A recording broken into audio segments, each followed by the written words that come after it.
Filosofía y literatura en el ámbito cultural de Occidente y también el ámbito judío, donde dejaron huella en todo el pensamiento del mundo occidental. Si comento de Hipatia de Alejandría, se la conoce, es conocida, porque fue una de las principales filósofas del periodo de la Edad Antigua. El problema es, como sucede siempre, el mundo occidental las olvida a pensadoras, artistas y científicas que han hecho grandes logros, pero como sucede, bueno, por parte del mundo occidental es que dio mayor importancia solo a un sexo, algo que es un error. El problema es que los cimientos del siglo XIX se intentaron llevar a cabo esa igualdad entre ambos sexos y salió mal. Entonces, y esto lo comento sin historiador, la situación es o cambias los cimientos, porque los cimientos de hace 200 años no han modificado esa igualdad entre ambos sexos, entre hombres y mujeres. Y tampoco soy muy optimista, siendo historiador, a un futuro a corto plazo. Pero dejando de lado lo que he dicho, ese comentario, voy a hablar de Hipatia, que Hipatia es una de las filósofas más destacadas de la época antigua. Aunque no voy a hablar de ella en sí, porque voy a hablar de uno de sus discípulos más destacados. Sinesio fue filósofo, poeta, orador griego, y que perteneció a la escuela neoplatónica alejandrina de la propia filósofa Hipatia de Alejandría. La obra de Sinesio es de los sueños. Pirrón de Elis fue filósofo griego. Erastófanes fue filósofo, astrónomo, geógrafo y matemático griego. Simplicio fue filósofo griego.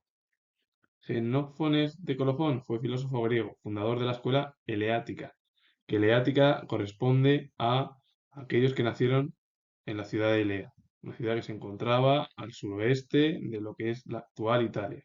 La obra es La naturaleza. Son filósofos muy conocidos, muy importantes y que dejaron huella entre la Edad Antigua y justo el comienzo de la Edad Media.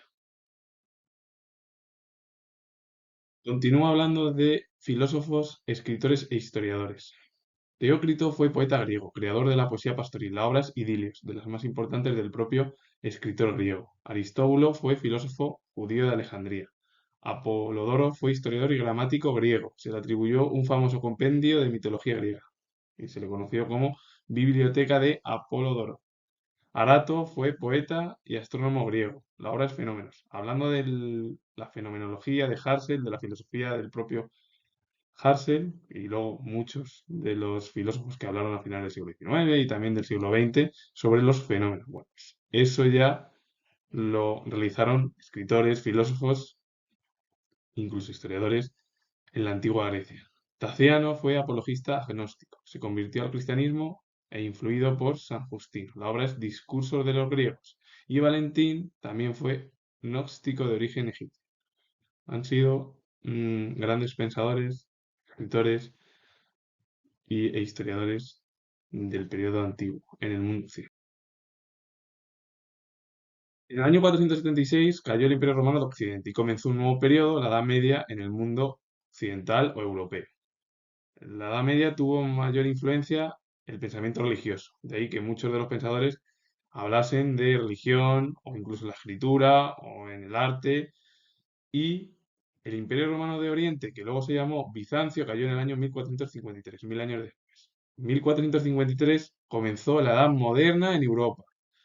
En Europa, 1453, lo repito, 1453 es el comienzo del periodo de la modernidad europea. En España la modernidad no comienza hasta 1492, que es el descubrimiento de América. Así que son mm, más o menos bueno, alrededor de 40 años cuando empezó la modernidad en la historia de España. Aquí voy a hablar del periodo medieval. Venancio Fortunato fue poeta latino, cuya obra se afirmó en la exaltación de los valores religiosos. Esa presencia de la religión en el ámbito de la escritura, como he dicho, de la filosofía, del arte medieval. La obra es Vesilla Regis Prodeum. San Gregorio de Tours fue historiador y prelado francés. Mediano conocedor del latín, escribió varias obras dogmáticas y geográficas. La obra es Vida de los Padres. Y Tertuliano fue apologista cristiano, considerado el máximo representante de la literatura cristiana anterior al filósofo más importante del periodo medieval, como fue Agustín de Hipona. Tertuliano fue justo el anterior en el pensamiento cristiano, justo en ese periodo de transición entre, bueno, en la Edad Antigua más o menos. Y la obra es sobre la exhortación a la caridad del año 207. Son tres figuras, una de ellas en el ámbito antiguo, las otras dos pertenecieron a la Edad Media europea.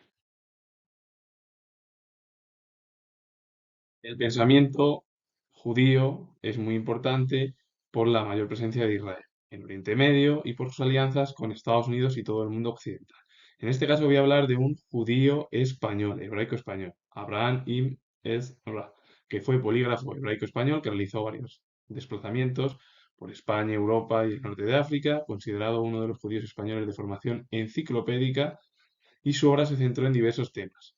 Fue más científica y metódica que literaria, aunque también habló de temas bíblicos, de lingüística hebrea y de ciencia matemática, y luego de otros temas en el ámbito cultural como fueron filosofía y ética o literatura en los poemas, es decir, temas filosóficos y literarios en torno pues, al pensamiento y a la literatura del periodo medieval español y europeo. Así que con ello finalizo.